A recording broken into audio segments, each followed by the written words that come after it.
Boa noite. Kellen, tá aí, queridona. Gabriela.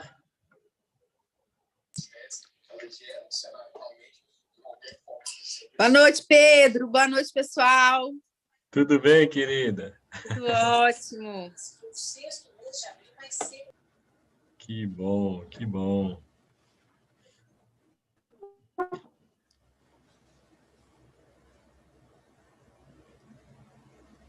Bom.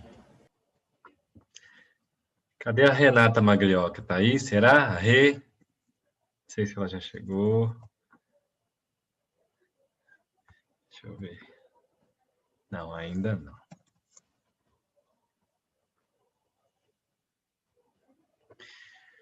Muito bom, pessoal. Vamos lá para mais um aulão de quarta-feira, né? Que bom ver tanta gente aqui. 24 pessoas, quarta-feira, 7h30 da noite, 26 agora. Muito bom. Que bom estar com vocês. Tem uma queridona que é a Renata Maglioca, ficou de entrar hoje e eu queria fazer uma introdução com ela, porque a gente bateu um papo tão legal sobre o assunto de hoje recentemente, que eu queria ver se ela chegava aqui a tempo. Ei, Melzinha, tudo bem aí, Mel? Boa noite, Pedro. Tudo ótimo, tirando o frio. Conta pro Tarso aqui da saga da sobrancelha. Ai, pois é, ainda estou vivendo essa saga aí, acolhendo isso aí e deixando voltar ao que era, né, Pedro? Aqui em Lagoa Santa abriu um monte de loja assim, de design de sobrancelha, né? O negócio está na moda. Mas a gente agora, com a Mel, o Tarso, eu e a Mel, a gente começou a fazer a constelação de sobrancelhas, tá? Daqui a pouco a gente lança um novo curso aí para vocês. Adorei, isso aí. A Mel vai dar aula. Como assumir sua essência através das sobrancelhas também, né, Pedro? Muito bom. Muito bom. Boa aula aí para nós. Bom, vamos lá. Todo mundo aqui estudando constelação, constelador, terapeuta, né? Acho que é a maioria, né? O papo de hoje, vamos fazer assim, como sempre, né? Um bate-papo, todo mundo livre para poder abrir o microfone, interromper, fazer pergunta, comentar, ok? Eu vou falar o que eu estava conversando com a Renata. A gente estava conversando sobre qual é o nosso lugar de terapeuta na sociedade, né? De terapeuta de constelação, assim. O que é isso que a gente está fazendo, né? Por que tem tanto, às vezes tem tanta resistência por parte dos conselhos reguladores de psicologia, por exemplo, né? Por que não é uma área tão aceita assim por todo mundo? Por que a gente tem esse desafio, né? E nessa conversa, nós chegamos à conclusão que nós mesmos, os profissionais de constelação, não temos uma voz uníssona, né? Assim, nós não temos também uma percepção assim, mais igual, né? Sobre isso que a gente faz, né? E aí a gente conversando sobre isso, a gente percebeu que muito disso vem dessa caminhada do Bert Hellinger, né? Das escolas que foram pegando aquilo que ele foi trazendo, aquilo que ele foi falando, cada um adaptando a sua maneira, e depois as criações das vertentes, né, de constelação. Então, hoje você tem constelação xamânica, constelação a da Carola Castilho, né, que é a reconstrutiva. Você tem um monte de constelação, né? Um monte de constelação. E uma coisa que ficou muito gritante, assim, que apareceu para nós, é que as próprias novas constelações começaram a ser vistas também como mais uma modalidade de constelação, né? E isso não é verdade, Novas constelações é um novo trabalho, é um outro tipo de trabalho. Não é só mais uma modalidade de constelação como eram aquelas modalidades de antes. Estruturada, aberta, fechada, oculta, né? Então, é outra parada, né? Então, daí veio a ideia. Hoje a Alexia perguntou se podia dar aula, né? A gente pensou no tema. Eu falei assim, vamos fazer a contribuição de Bert Hellinger para as constelações. Aí a Alexia falou assim, você não acha melhor a contribuição do Bert Hellinger para a humanidade? Eu falei assim, perfeito, queridona, porque é isso mesmo, né? Bom, então vamos começar, né? O que eu imaginei aqui? De resgatar rapidamente o histórico do percurso das constelações para a gente entrar no trabalho do Hellinger e ver onde que ele desembocou, ok? Se você entrar hoje na Wikipedia, né, vai estar escrito lá que Bert Hellinger é o fundador, o criador do método das constelações sistêmicas, né? Bom, constelações sistêmicas é algo que veio depois de constelação familiar, né? A constelação familiar não nasceu com Bert Hellinger, não foi criada por Bert Hellinger. Constelação familiar é um termo que foi usado primeiramente, pelo que se sabe, né? Lá em 1920, né? Hellinger pegou isso em 80. Né? Então, lá em 1920, com Alfred Adler, fundador da psicologia individual, o Adler trabalhou junto com Freud durante um bom tempo, depois ele rompeu com Freud, né? E fundou a psicologia dele, a psicologia individual, que ele deu esse nome, que tinha muita coisa de não individual, né? Assim, tinha muita coisa sistêmica dentro do Adler, né? Por que ele chamou de psicologia individual, né? Ele trouxe para o indivíduo como ser humano único, né? O olhar da psicologia, né? Que tenta tirar um pouco aquela coisa preditiva de, todo mundo vai comportar dessa forma, né? O Freud ia muito, no final, né? Muito para o lado sexual, né? Muito para o lado ali das fases, onde você para na fase oral, anal, etc., né? E aquele desenho, né? Do id, ego, superego. E o Adler falou assim, não, eu vou olhar para o ser humano mais como um indivíduo que está dentro de uma família, dentro de um sistema de pessoas, né? Que ele é totalmente influenciado por essas pessoas. Então, ele funda a psicologia individual, Adler, 1920. E lá atrás, ele usava o termo constelação familiar.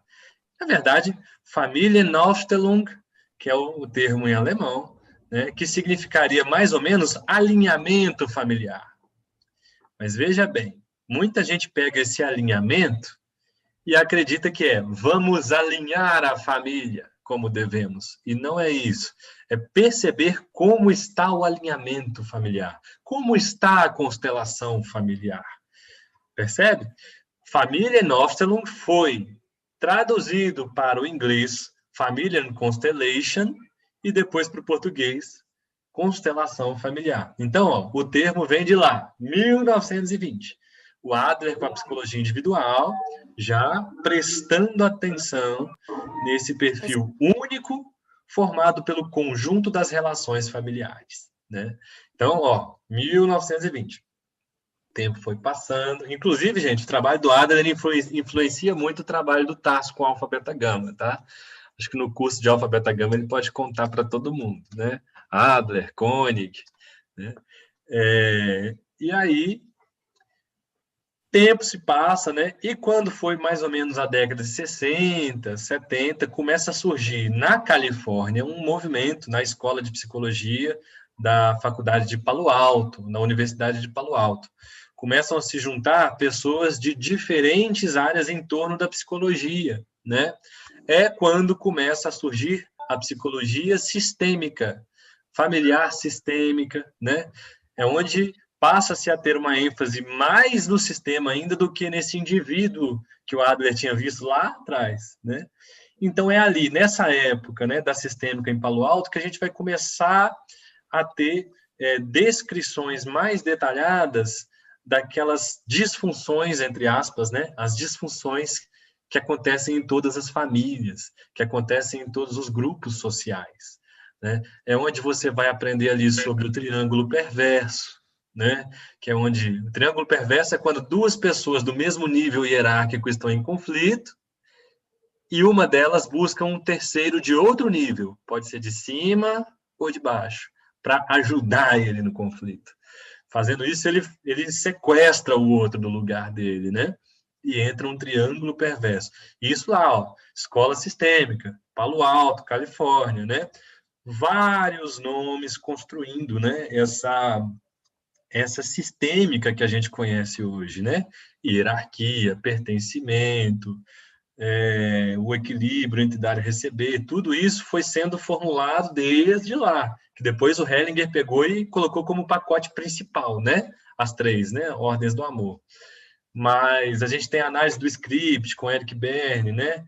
Onde ele olhava assim, olha, a pessoa está numa situação e ela está num script, ou seja, num enredo conhecido já. Então, para um script conhecido, eu tenho uma frase de solução conhecida. É daí que vem a frase de solução da constelação. Vem lá da análise do script, Eric Berne, né? Ele fala, olha, a pessoa está num determinado script. Para esse tipo de script, eu tenho essa frase de solução.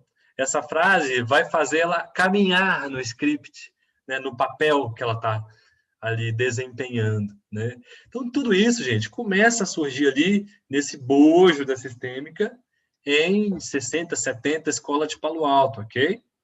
Temos as contribuições do Levi Moreno, Jacó Levi Moreno, temos as contribuições da Virginia Satir com a escultura familiar, né? O Moreno é do psicodrama, né? Psicodrama, você pega a família e trabalha uma peça teatral mesmo, né? Tem diretor, né? Tem uma coisa teatral mesmo no psicodrama, né? E a Satir já com a escultura familiar, né? Para poder você ir esculpindo, né? Vendo qual é a escultura familiar e levando ela para uma imagem mais curativa, né? Tudo isso estava acontecendo aí nessas décadas, né? E o Hellinger fazendo um percurso paralelo, que a gente conhece, indo lá para os Zulus, né? Indo lá na terapia primal do Arthur Janot, né? Fazendo tudo aquilo que ele traça ali no final do livro Ordens do Amor, numa entrevista, né? Ele vai contando tudo que foi acontecendo e como que ele foi cair nesse meio terapêutico, né? Então, qual que é que ponto que nós estamos aqui? Que a própria sistêmica já é anterior, né? Já é anterior, bem, ao Hellinger, ele já tinha muitos elementos trabalhados hoje nas constelações estruturadas, né? Esse desenho, assim, pai e mãe atrás, filhos na frente, irmãos mais novos na esquerda, percebe? Tudo isso já estava sendo construído ali, essa imagem familiar, né? Essa percepção da imagem familiar, ok? Quando ele participa, eu acho que é um congresso, uma semana de terapias que teve na cidade de Lindau, ele, então, toma contato com as constelações familiares, né, com uma moça que chamava Thea Schoenfelder. Né? Ela estava fazendo constelações familiares e o Hellinger entrou de representante. Tudo isso, gente, tem lá no Ordens do Amor, tem nas entrevistas. Oi? Elisa? Oi. Nossa, eu tô falando. Tudo bem, querida? Beijo para você. Então, ele toma contato ali com a Thea Schoenfelder, ele entra, participa como representante e ele descreve esse processo, né? Ele descreve que eu acho que, se eu não me engano, era a constelação de um jovem com esquizofrenia, né? E eu não me lembro se ele entra no papel desse jovem ou se ele entra no papel do pai do jovem ou se ele muda. Depois a gente pode buscar direitinho, tá no final do Ordens do Amor. Eu sei que aí... Oi? O pai, né? É o pai do jovem. Isso. Aí, na hora que ele entra nesse papel, ele descreve assim: ali já não tinha chão debaixo dos meus pés, eu já não era mais eu mesmo. Ele disse que ele entrou totalmente de boa vontade e com uma certa ingenuidade, e de repente ele foi tomado pelo movimento. Então você vê que ele começa a perceber essa força desse movimento de campo, né? Que depois vai vir lá o da biologia, o Sheldrake, com a teoria de campos mórficos, e a gente vai absorver também para dentro da constelação, né? E o Sheldrake entra para dentro da constelação também, né? Ele entra e se dedica também a isso. Mas ele é um biólogo, né? Então o Hellinger toma contato com isso e ele vai percebendo, né? As primeiras coisas que ele percebe é a força da exclusão naquele campo, né? Então era uma coisa que não era tão levada em conta, porque a gente percebia antes, né, ao que parece, o que era mais percebido antes eram os elementos que estavam presentes na história. Então você chegava, contava a sua história, ia descobrindo, ia colocando na constelação os elementos presentes na história, conhecidos, né? E aqueles excluídos ficavam de fora, né? Não participavam ali da constelação, do campo, né? Lorena, microfone, querida. E você não... Aisha. Aí. E aí, então, ele começa a ter esse olhar para a força de trazer de volta aquele que foi excluído do pertencimento, né? Que força que tem isso, quando isso acontece numa constelação, né? Então, é uma coisa que ele dá muita atenção, né? Outra coisa que ele dá muita atenção é o tal do movimento interrompido em direção à mãe. Quando na primeira infância a mãe fica afastada, né? Ela precisa se afastar da criança um tempo, a criança solicita, a mãe não encontra e faz uma decisão interna de sobrevivência assim, né? Eu abro mão, né? Eu desisto da minha mãe. Então ela faz uma barreira emocional ali. Quando a mãe volta, ela já não consegue acessar mais a criança emocionalmente, né? Então ele dá muita atenção para isso e vai seguindo e vai compreendendo. Só que o Hellinger traz uma coisinha muito interessante para nós. Até então a gente estava falando de sistêmica, né? Ele traz fortemente a fenomenologia. Como que funciona? Vamos falar rapidamente assim. O método científico, gente, hoje, que reina hoje na academia, é o método positivista, onde você, tanto por métodos empíricos ou por métodos teóricos, você desenha uma teoria e vai lá testar a sua teoria. Vai testando. E à medida de vezes que você testa a sua hipótese, sua teoria, quando o erro dela vai diminuindo estatisticamente, ela vai ganhando força, vai ganhando validade, ok? Então, até mesmo nesse sistema de ciência, você traz um pouco da fenomenologia, só que a fenomenologia costuma ser trazida assim, até para a resolução de conflitos e outras áreas. Ela costuma ser trazida assim. Vamos fazer primeiro a análise do fenômeno, né? Então, primeiro a gente para e observa sem interferência. Isso é fenomenologia. Você fazer a sua observação retirando aquilo que é sua própria interferência, né? Só que depois você age no problema. Você fala assim, primeiro eu faço uma análise fenomenológica, depois eu vou agir no problema. Então, a fenomenologia serve para me mostrar o que está acontecendo, de fato, né?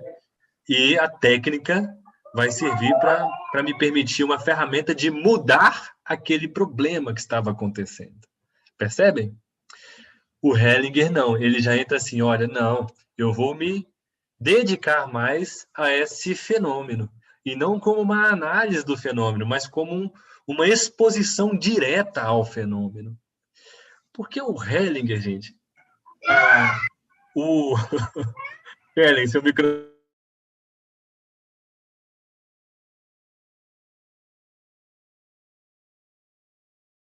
Pedro, tá desligado. Seu microfone desligou. Abriu.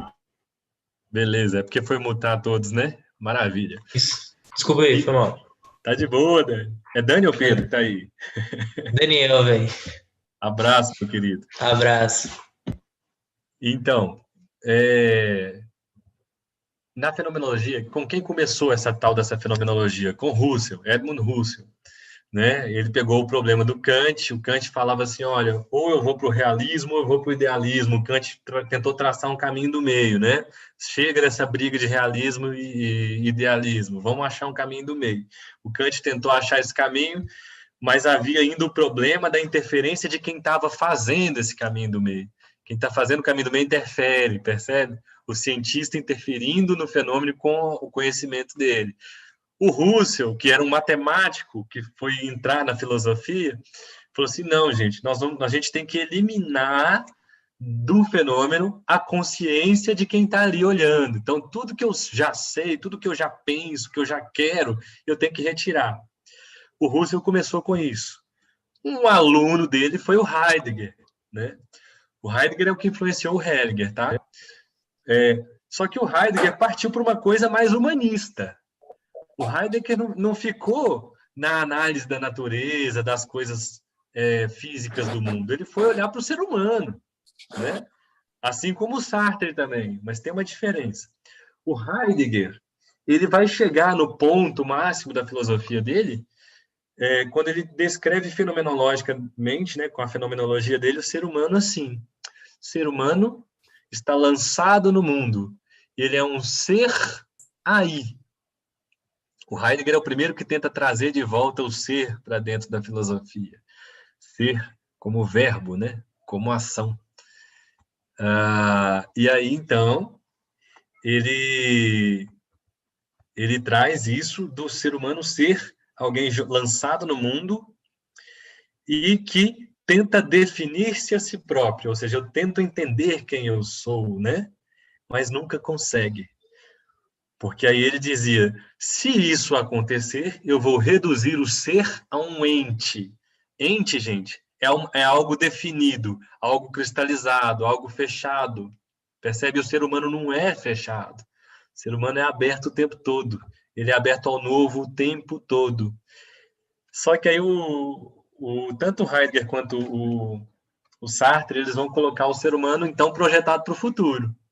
Ele fala, o ser humano, então, é aquele que se projeta para o futuro, que tenta traçar uma imagem de si mesmo, sempre para daqui a pouco, né? O que o Hellinger fez com isso? Voltando aqui para o nosso mundo, né, de constelação. O que o Hellinger pegou e fez com isso? Ele falou assim, não, eu não vou ficar tentando definir o ser humano como o Heidegger fez. O Heidegger foi um grande mestre para o Hellinger, né? Ele cita isso. Mas ele fala, eu vou pegar esse conceito, né, esse ponto onde o Heidegger chegou, e eu vou viver isso. Então, eu vou ser esse ser aí, né? O que significa isso? Significa retirar de si tudo que o define como um ente na hora que ele faz a terapia. Tudo que traz uma definição dele mesmo como terapeuta. O Hellinger, gente, retira o próprio eu dele da frente. Vocês estão percebendo isso? Então, ele começou botando o pezinho nesse mundo da constelação com essa atitude. E à medida que ele foi fazendo isso, o humano foi se revelando na frente dele. E ele foi caminhando no trabalho dele a partir dessa exposição inteira ao outro, ao campo do outro. E ele aprendeu muita coisa que se repete nos sistemas com isso, sim. Tanto que muitas vezes você está lendo o livro e você vê ele organizando a coisa. Né? Ele pega e fala, vou pegar essas 3 pessoas, vou colocar aqui. Olha para ela e diga, vocês estão mortas. Ele com aquele tom, né, de dar ordem. Mas isso, gente, foi no comecinho. Se você começa a acompanhar a obra dele, você vai ver que ele vai desapegando cada vez mais dessa coisa do sistêmico, mas sem também atacar e negar o sistêmico, né? Mas ele vai desapegando dessa coisa de resolver o problema e vai entrando cada vez mais na coragem de estar com o outro, sem querer mudar o outro. Quando ele começa a fazer isso, ele começa a perceber algo que é algo muito grandioso, entra e age por si só. Aí ele vai dar descrições para isso no Ordens da Ajuda, em vários outros livros, né? Ele diz assim: eu me exponho ao outro, né? Quando eu não sei o que fazer, eu me recolho a um centro vazio. Não é isso que ele diz? E ele diz assim: subitamente, a verdade emerge no campo. E tão logo ela aparece, se eu tento segurar, se eu pergunto de onde vem, ela já me escapa.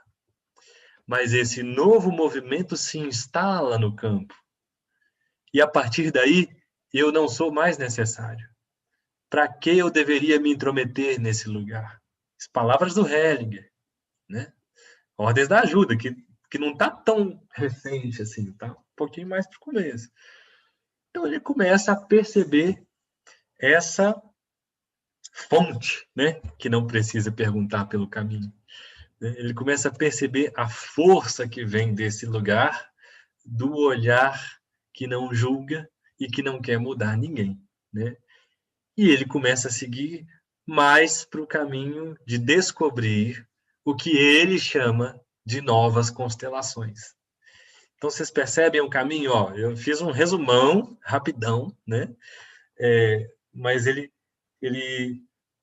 não inventa as constelações vêm lá da sistêmica, ele pega no meio do caminho, segue com elas, sistemicamente, e depois segue para um outro lugar, né? E essa é uma grande contribuição para a humanidade, se a gente puder não seguir as palavras do Hellinger, mas talvez o exemplo de trabalho dele. Não para trabalhar da forma como ele trabalhava, mas com a atitude que ele trabalhava, né?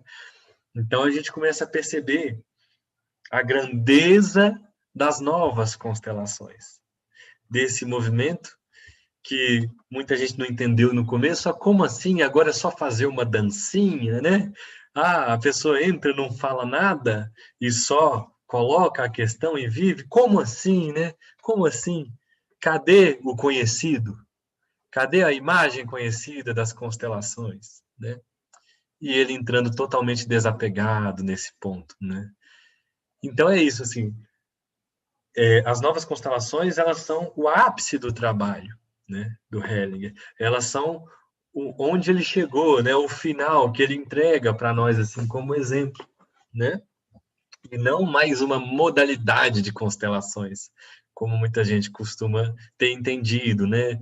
É compreensível que isso tenha ficado na cabeça das pessoas, né? Porque parece mesmo que é mais uma modalidade, que é só uma nova modalidade.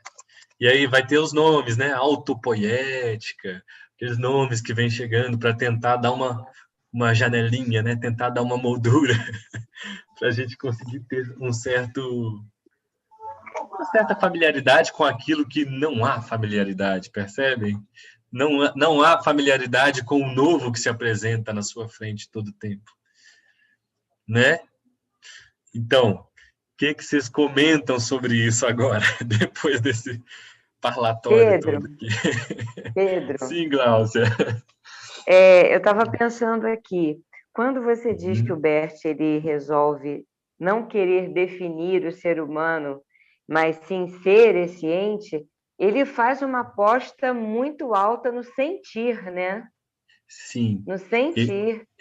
Ele decide ser esse ser que não vira um ente, que não se define.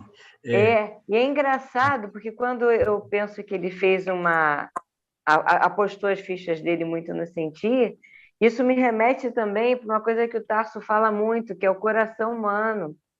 Sim. Né? Que a essência está toda aqui, isso é muito legal, né? Foi uma aposta alta. Uma aposta altíssima, e eu te digo que é além do sentir, que é no olhar. Porque o sentir ainda é seu interno. O sentir é interno, né? Então ele se lança além do sentir ainda. E mais, esse apostar as fichas, esse arriscar, não foi uma vez só. É em todos os atendimentos. Percebe? Em todas as vezes, guilhotina no pescoço. Percebe? É isso mesmo. É um dar todas as fichas. É o único jeito. E aí, o que eu sempre trago nos cursos, né? Que a gente faz, assim, nos módulos e tal. Que você só percebe isso quando você faz. Eu contando aqui, a gente tem uma imagem desse percurso dele. Mas é quando a gente faz que a gente percebe essa grandeza do que ele traz e descreve, da fonte, da verdade que aparece, que emerge no campo. Isso foi uma coisa também que trouxe um pouquinho de confusão, essa coisa do emergir no campo, que colocou os consteladores para procurar coisas ocultas no campo. Percebe? Então, ao invés de você olhar para o que está estampado na sua cara aqui, né, que é a verdade, que emerge a cada momento, você começa a procurar coisas ocultas no campo, achando que o que precisa emergir é o que está escondido, desconhecido. E não é. Né? Então, isso colocou os consteladores, né, essa frase, né? A verdade emerge. Fala, poxa, então é porque está lá no campo. E ela não está no campo. Ela só aparece no campo no momento em que ela surge. Ela não estava lá previamente. Entende? O que está lá previamente é memória. Memória nunca leva à cura. Memória nunca leva ao novo. Memória só leva ao conhecido. Né? E campo, gente, é memória. Campo mórfico é memória. Então, a verdade emerge no campo no momento em que ela surge. Antes dela surgir, ela não existia. Então, quando ele fala, eu olho para a solução, é isso. Eu olho para esse lugar novo, desconhecido. Desconhecido. Né? E isso, gente, qual que é o grande presente para a humanidade, né? Eu acho mais do que como uma modalidade de terapia. Isso é um encontro verdadeiramente humano, que talvez deveria ser, né, poderia ser, o nosso encontro de cada dia com todo mundo, né?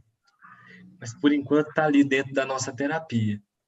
E enquanto está dentro da nossa terapia, a gente vê, muitas vezes, e isso não é ficar prometendo resultado, tá? Mas a gente vê, às vezes, algo que foi tratado em terapia anos e anos, ser dissolvido num encontro de constelação. E isso não é prometer o milagre, não é falar que isso vai funcionar sempre, mas a gente vê isso acontecendo e não é uma vez ou outra, né?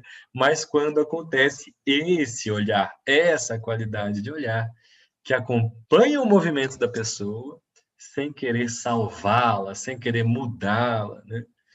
Sem querer acertá-la dentro do sistêmico ou de qualquer linha que seja de terapia. Percebem? O que mais que vocês comentam disso? Pedro. Ei, Lu, querida! Saudade de você. Eu estava pensando agora, no momento que tu olha, né? Tu olha para a memória do outro, né? Tem esse ponto. Né? Tu olha tem o olhar para a memória do outro.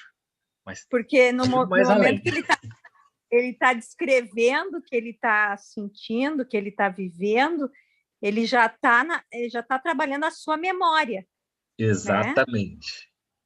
Né? Mas ele está se vendo no momento que ele está se descrevendo, né? Quase. Tá. Ele não está se vendo, ele está vendo a memória dele. Mesmo jeito que ele está te trazendo a narrativa dele. Esse é o pulo do gato, ó. Ele está lá te contando a história. Se você prestar atenção na história, você vai estar olhando para a memória dele. Mas se você olhar para o que ele está fazendo de verdade enquanto ele te conta a história, então você está olhando para ele. E aí você vai ver que enquanto ele conta, ele faz coisas. Ele faz. Ele vai fazendo gestos. E quando você começa a prestar atenção no movimento que a pessoa está fazendo enquanto ela te conta, né? Aí Emerge. você pode convidar ela a dizer, com as frases, né, de constelação, aquilo que ela já está fazendo. E aí ela olha para ela, porque ela está fazendo mesmo, de verdade. Não porque ela está contando, não para a memória que ela trouxe, entendeu? Sim. Esse é o pulo do gato. E até para o representante. Você olha para o representante e vê o que o representante está fazendo ali. E não o que ele está representando como memória. Entendeu? Uhum. Você pede a pessoa para colocar representante para a mãe, né? A mãe se coloca lá assim, toda brocochô, assim, toda triste, assim, né? Tá fazendo isso. Mas você percebe quem é que o representante está representando? Ele não está representando a mãe. Ele está representando o que o cliente acha da mãe. Uhum. Ele está representando o campo que o cliente está abrindo ali. Quem abre o campo é o cliente, viu, gente? Não é o constelador. Né? Então, o cliente está jogando no outro ali a projeção do que ele tem de imagem. Né? Aí você convida, então, o cliente a dizer para a representante da mãe: Mãe, eu vejo você triste. Eu estou vendo você triste. Né? Para mim, você é assim. Percebe? Que sai da narrativa que ele te trouxe e você vai acompanhando aquilo. Esse é um passo para você começar a levar seu olhar verdadeiramente para o outro e percebendo o que ele está fazendo. O outro passo é você começar a ver ali no campo, nem você, nem o cliente, nem o que ele está fazendo, mas ver o próprio amor acontecendo, a própria verdade acontecendo. Aí você sai disso que você escuta de mim, do Carica, do Tarso, do Moacir, da Alexia sobre amor, verdade e vida, e você passa a ver amor, verdade e vida ali acontecendo. Aí você fala, nossa, agora eu vi o que é. Agora eu tô vendo a força desse negócio. Percebe? Mas o caminho é por aí, é você ir se lançando cada vez mais no olhar. Essa é uma grande contribuição do Hellinger, né? Trazer essa qualidade do olhar para o outro, né, Tarso? Gostei de uma coisa que você... Está ouvindo? Não sei, abriu o microfone? Sim. Gostei de uma coisa que você está sinalizando, apontando, e que é incrível mesmo. As terapias, elas são a vanguarda da humanidade. A gente estar no mundo das terapias é a gente estar pilotando vamos dizer, como é que chama aquele... na escola de samba, como é que chama aquela coisa que vai na frente? Comissão de frente. A comissão de frente da humanidade. Abre alas da humanidade, né? Então, por exemplo, eu lembro, eu morava na Pompeia quando era criança, e a uma quadra da casa onde eu morava, com meus pais, e a gente andava de bicicleta, morava o Paulo Gaiarsa, que era o terapeuta da época, que fazia os programas da TV Cultura, e o Regis conseguiu um dia marcar com ele. O Paulo Gaiarsa, ele era ali. A gente conhecia ele, falava, ei, tudo bem? A gente passava de bicicleta, ei, tudo bem? Porque o bairro da Pompeia é um bairro interessante, porque tem a TV Tupi. Opa, Carlos Conzi, boa noite.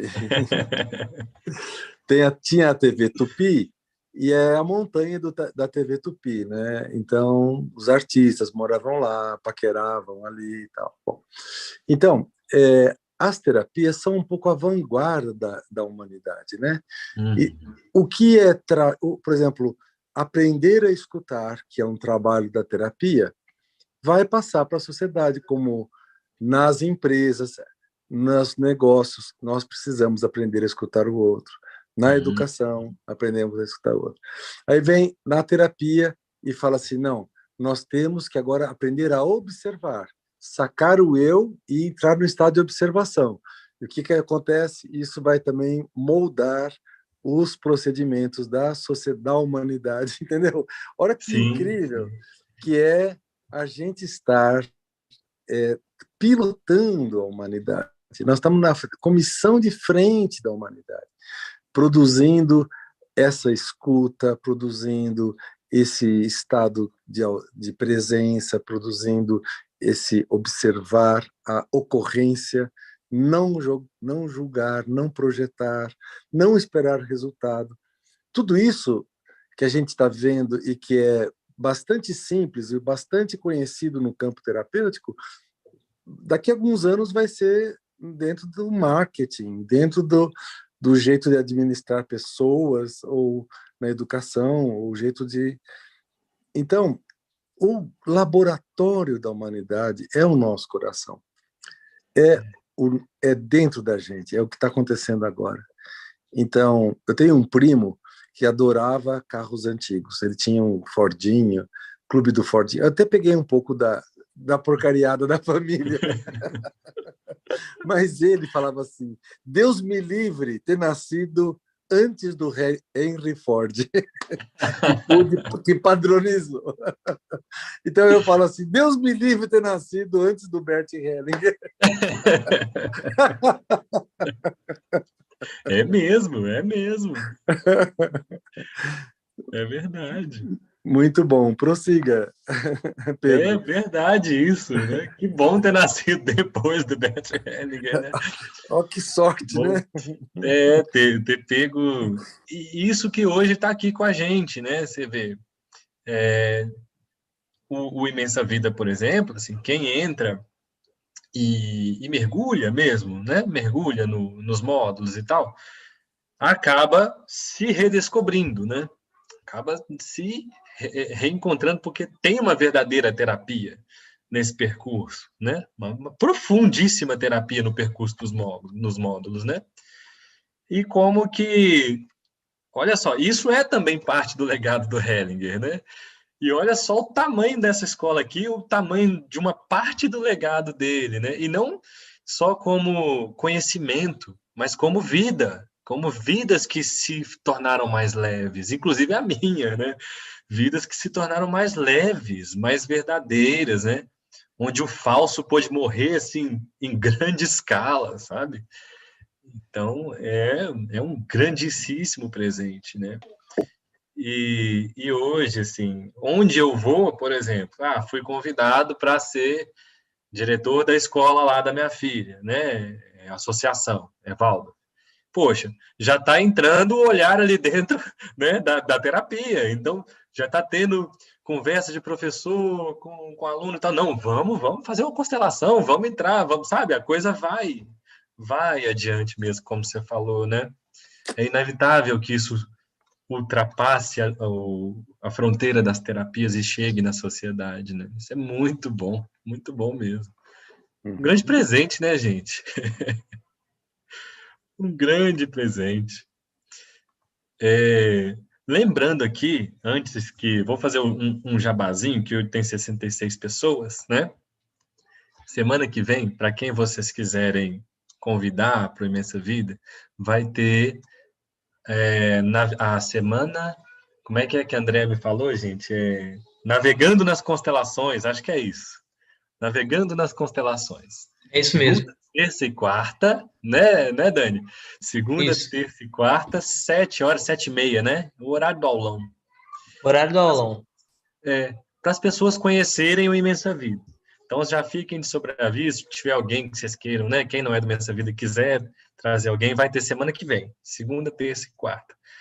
E os professores também estavam já há um tempo atrás, já há alguns meses, gravando cursos gravados, né? Gravando cursos gravados. Cursos que vão ser assim, você entra e você acompanha no tempo que você quiser. Curso online, né? A gente fez também. E o próximo deve lançar em breve, que é o da Andrea, aquele de bonecos e âncoras, né? De atendimento individual. Vai ser nesse formato aí. gravado. Diga, Savene. Oi, Pedro. Eu acho que o dela já lançou, porque eu recebi lá no meu grupo Ó. do Imensa Vida. Aí, ó, tá vendo? Ó, já tá rodando, já tá rodando. Eu quero fazer. E outra coisa que eu posso perguntar para você? Claro, vamos embora. Na semana que vem, esse de segunda, para a gente levar convidados, vocês vão avisar por onde? Pelo Instagram? Como é que vai ser? Ô, Dani, me ajuda aí, mas eu acho que vai divulgar, né? No Instagram. Isso, vai mandar no Instagram, nos grupos, normalmente manda o link do aulão, e também vai ser transmitido pelo YouTube. Então, quem não achar, é só jogar Imensa Vida lá no YouTube que acha, ao vivo. Tá. E é para abrir a 6ª turma online, que deve começar no último fim de semana desse mês, não é isso? Acho que é Isso, né? exatamente. Isso mesmo. E vamos que vamos, né? A gente tinha essa coisa assim, será? Nossa, eu lembro quando a gente começou a aula online. Quem puxou esse bonde aí mais na força alfa mesmo foi a Marilis, lá nos Estados Unidos, né? Vamos fazer online. A gente, como assim? Ensinar constelação online, né? E de repente a gente já foi aprendendo. Olha que beleza, né? Assim como a gente aprende a atender as pessoas no momento que está atendendo, a gente aprendeu a dar aula desse jeito, dando aula desse jeito. E que bom que deu tão certo, né? E eu acho que ficou até melhor, porque o intercâmbio ficou maravilhoso, né? Mais fácil da gente entrar em contato. Tarso?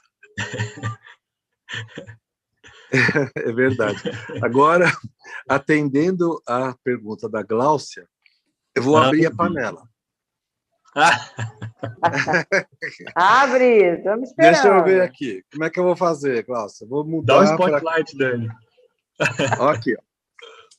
Então, primeira coisa, põe tudo aqui dentro: a cebola, alho, batata, um pouquinho de arroz arbóreo, e aí liga. Quando ele começa a ferver, então eu passo para o fogo muito pouquinho e deixo 5 minutos no fogo bem pouquinho e mais 5 minutos desligado. Então ele já ficou desligado, tá vendo? Então nesse momento eu gastei o mínimo de gás possível. É o jeito de cozinhar no barco. Porque no barco os recursos são limitados. Então, eu aprendi a cozinhar no veleiro, eu faço aqui, onde eu vou, eu faço igual, entendeu? E agora nós vamos abrir aqui, ó. Olha que delícia. A essa hora, o estômago aqui tá roncando. Então, ó, pedaços sempre grandes, assim, olha que gostoso. E o pouquinho de arroz, como ele é feito na panela de pressão, o arroz fica desse tamanho, é um enorme, entendeu? Nossa, delicioso. Delicioso. E um azeitezinho. Não tem mais para Ana Maria Braga, acabou para ela.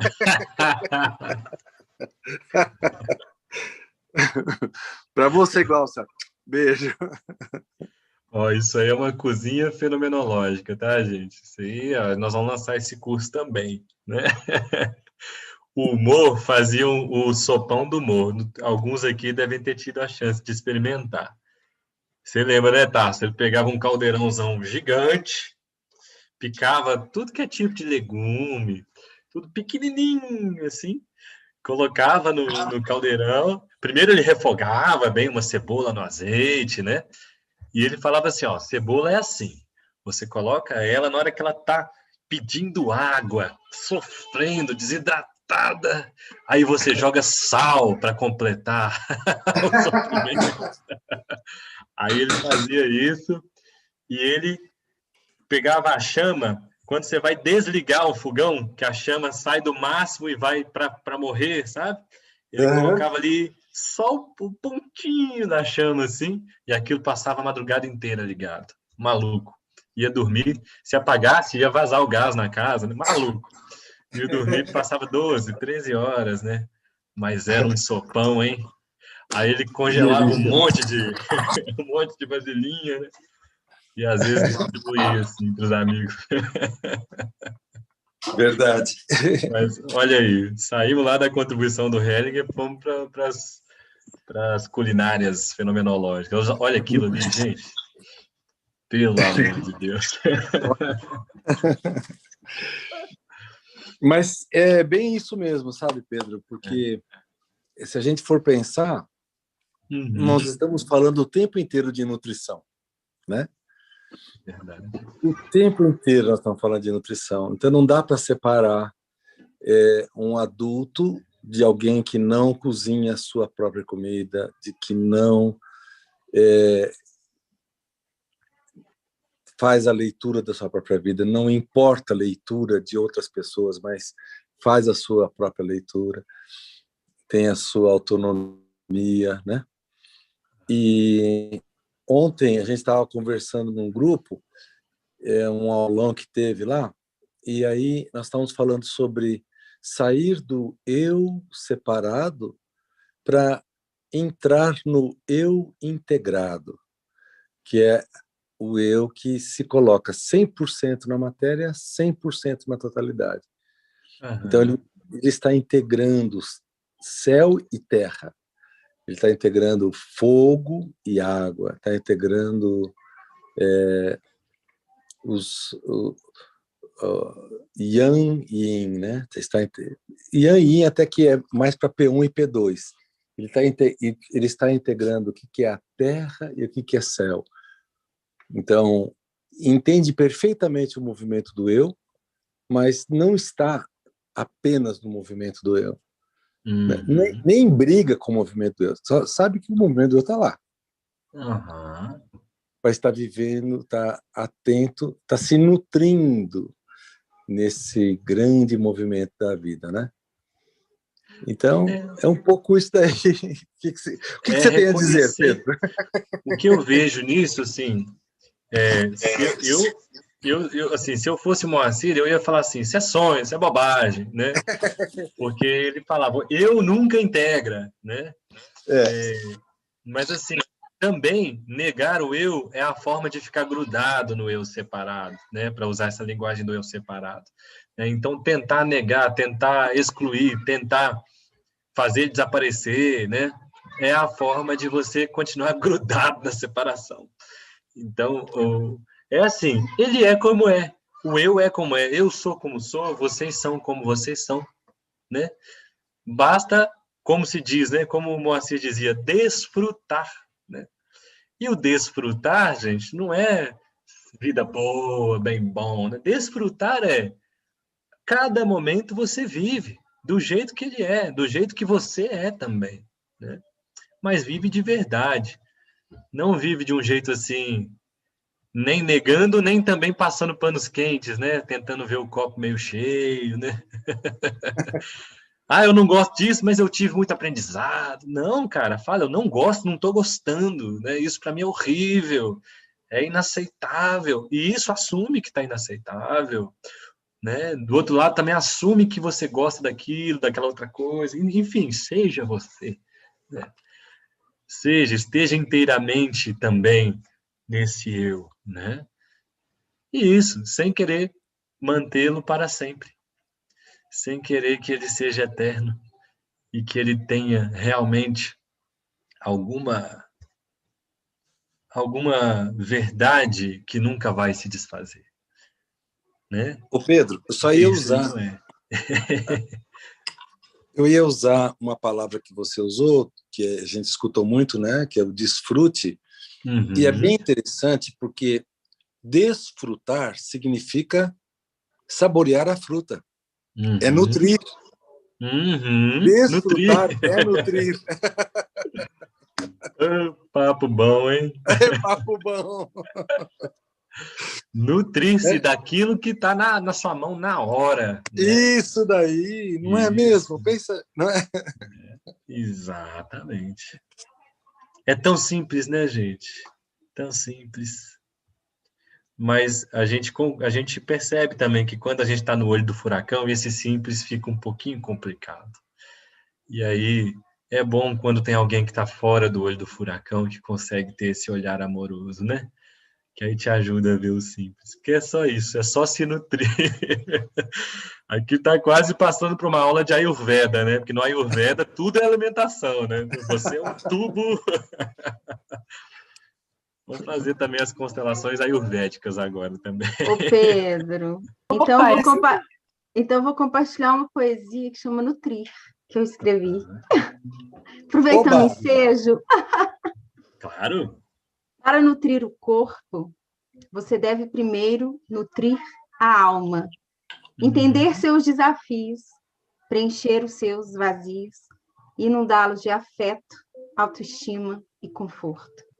Para nutrir o corpo, você deve encontrar seu equilíbrio, o método original, a pessoa especial que te ajudará no seu ideal. Para nutrir o corpo, você deve estar atenta, exercer a presença para não se sabotar, com fugas momentâneas, prazeres passageiros, consolos insaciáveis. Para nutrir o corpo, você deve estimular a alma, alimentar a vida, ter fome de felicidade. E nutrindo o corpo, a alma, a vida, percebemos que não somos vítimas, somos protagonistas da história que queremos contar. Uau! Uhul! Eu achei que encaixou neste momento. Isso. Para nutrir o corpo, ame seu corpo e sua alma, que o próprio amor irá preencher todas as suas lacunas internas. O próprio amor irá trazer todo o equilíbrio para a sua vida. A própria verdade que vai aparecer para você quando você se amar vai trazer toda a nutrição que a sua alma precisa. E, de repente, você se verá saciado. Saciado do seu trabalho no momento em que está trabalhando. Saciado da sua vontade de se relacionar no momento em que estiver se relacionando. Saciado de viver a todo momento, porque você está vivendo, né? É isso, queridona. Que delícia de momento, né? Ó, isso dá um programa, gastronomia e poesia. Mas sabe, Pedro e companheiros, para nutrir o corpo, você nutre a alma. E para nutrir a alma, você nutre o corpo. E isso também é verdade. Isso também é verdade. É preciso um corpo que está atualizado, que não está abraçando o abraço de ontem, que não está trocando o afeto de ontem. É preciso estar alimentado, né? Alimentar esse corpo é nutrir a alma. Nutrir a alma é alimentar esse corpo. Muitas vezes um corpo renascido, né? Passa por um renascimento, passa por uma renovação corporal mesmo, né? Muitas das nossas memórias que nos prendem estão fora da mente, muitas delas estão nas células mesmo, né? Então, é isso, gente. Não tem lá, né, o corpo e a alma, né? Tem nós. Tem nós. Mas isso não tira a beleza do poema, viu, Kelly? Continuamos com a beleza do poema. Né? É isso. Que maravilha, né, gente? Agora eu vou falar igual o Claude, que maravilha, já que aqui hoje é gastronômico, né? Então, você imagina que uma nova constelação começa quando você pergunta qual é o seu prato predileto. É, isso mesmo. Qual era a comida que sua avó fazia, que você mais gostava? Quando você fala do seu prato predileto, na verdade, você está contando aonde você conseguiu expandir as resistências, entendeu? Então, você pode fazer leitura da resistência. Como se você falar, qual é a pessoa que você tem mais medo? Você está falando de você, né? Você não está falando da pessoa. Uhum. Agora eu estou aqui imaginando o que a pizza, o japonês e o feijão tropeiro me representaram aí nas minhas... Estou começando a imaginar. Gente, olha só que presente que o Hellinger nos deu também, né? Esse momento aqui. Que coisa boa. Que nutrição, né? Que nutrição. Uma grande contribuição, né? É possível fazermos agora uma reverência, um agradecimento, né? Então, todo mundo, imagina tio Hellinger aí na frente de vocês. Pode fechar os olhos, se quiserem, né? Imagina que ele está aí sentadinho na sua frente. Tem uma cadeira, ou um sofá, o que aparecer. Imagina como que ele está. Como que está a postura corporal. Imagina como que ele te olha. E comece a perceber dentro dos olhos dele. Olhe dentro dos olhos dele. E veja o amor acontecendo.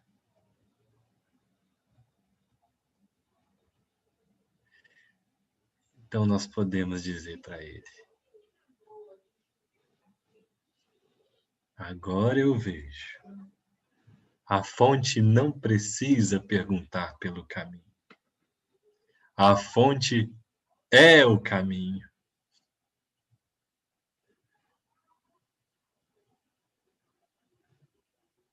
E a fonte está fluindo dentro dos olhos dele. Ah, que beleza! Que é isso, Pedro? Queridão, queridão. Queridão. Um beijo, queridão. Que isso, Renatinha?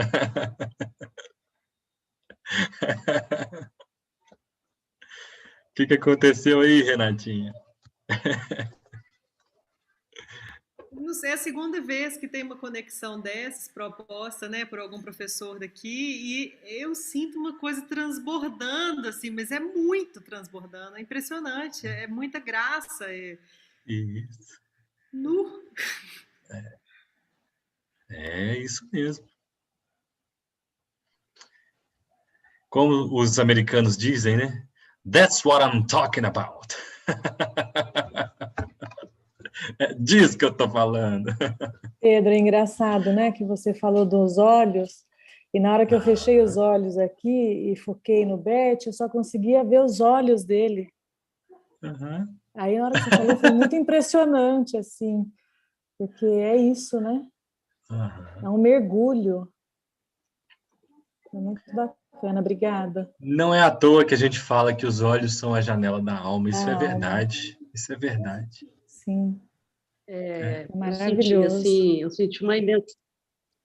Pedro, não sei, acho que todo mundo deve ter sentido, né? Eu senti uma paz, assim, muito grande, de imensidão, contato, sabe? Olha uma coisa que muito presente. boa. E que presente que é ouvir isso, né? De você, da Renata, né? Da Gabi. Que presente esses olhos, né? E esse amor. Bom, obrigada. Agora vamos caçar um tempo para comer? Você sabe onde eu vou, né? O Tércio só está passando vontade, né? O Tércio está passando vontade. Eu já vou direto no queijo canastra. Ai, que delícia. Ô, gente, é isso. Tá vendo que beleza, gente? Eu ia falar isso.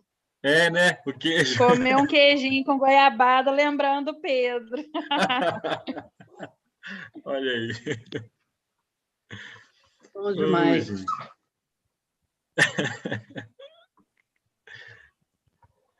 Que muito obrigado, poder Pedro. ter um papo tão descontraído desse, né? Olha só, que coisa boa. Muito bom. Obrigada, então, Pedro. Estava maravilhoso. Obrigado, Sabrina, querida. Obrigada a todos vocês, gente. Muito bom. Obrigada. Obrigada, Pedro. Saudades. Saudades de você, querida. Tarso. Comeu tudo, Tarso? Já estou aqui, já jantei. Não deixou nem um pouquinho com o Pedro?